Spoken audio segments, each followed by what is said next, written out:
এই চিকেন রেসিপিটার জন্য আমি যে কি বলবো আমি নিজেই প্রচণ্ড কনফিউজড।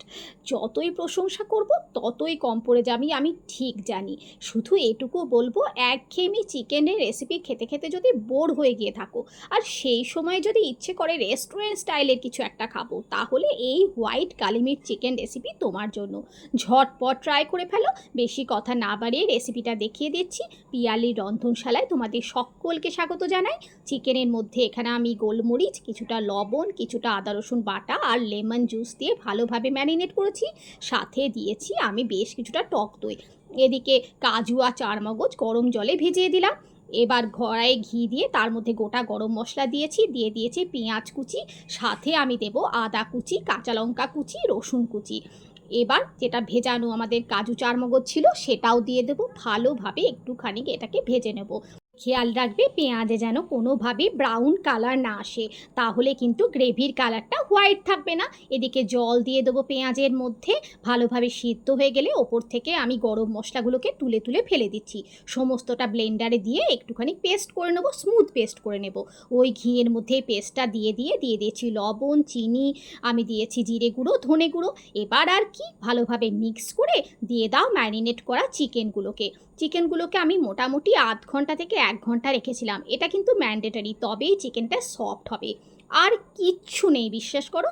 এবার শুধুমাত্র ঢেকে ঢেকে রান্না করতে হবে চিকেনটা যতক্ষণ পর্যন্ত সিদ্ধ না হচ্ছে। সিদ্ধ চিকেন একদম সুন্দরভাবে হয়ে গেছে, ওপর থেকে ঘিও ভেসে উঠেছে। হ্যাঁ, এখানে ঘিয়ের বদলে তোমরা বাটার ইউজ করতে পারো, তবে তেলটা অ্যাভয়েড করো, এটাই আমি সাজেস্ট করব। দিয়ে দিয়েছি কিছুটা ফ্রেশ মালাই, এখানে ক্রিমও ব্যবহার করতে পারো। দিয়ে দিয়েছি অল্প একটু গরম মশলার গুঁড়ো, আর সাথে দিয়েছি বেশ খানিকটা গোলমরিচের গুঁড়ো, কালি মির্চ চিকেন যেহেতু। আর নামানোর আগে দিয়েছি বেশ কিছুটা রোস্টেড কাসুরি মেথি। এবার ঢেকে কিছুক্ষণ রেখে দাও, তৈরি হয়ে যাবে নরম তুলতুলে মাখমালি হোয়াইট কালি মির্চ চিকেন। অসাধারণ স্বাদ, আবারও বলছি, না বানিয়ে খেলে তোমরা কিন্তু বুঝতে পারবে না। এই চিকেন রেসিপিটা তোমরা নান, পারাঠা, লাচ্ছা পারাঠা, রুমালি রুটি, তন্দুরি রুটি, প্লেন রুটি, লুচি, ফ্রায়েড রাইস, জিরা রাইস, পোলাও, নিদের পক্ষে কিছু না থাকলে প্লেন সাদা ভাতের সাথে ট্রাই করে দেখতে পারো। অসাধারণ খেতে লাগবে, একবার ট্রাই না করলে তোমরা, আবারও বলছি, বুঝতে পারবে না। অসাধারণ সুন্দর স্বাদ। রেস্টুরেন্ট তোমার বাড়িতে কিন্তু চলে আসবে, এটা আমি কথা দিচ্ছি। তাহলে অবশ্যই ট্রাই করে দেখো আর আমাকে কমেন্ট করে জানিও কেমন লাগলো তোমাদের রেসিপিটা। ভালো লাগলে প্লিজ একটা লাইক করে দিও।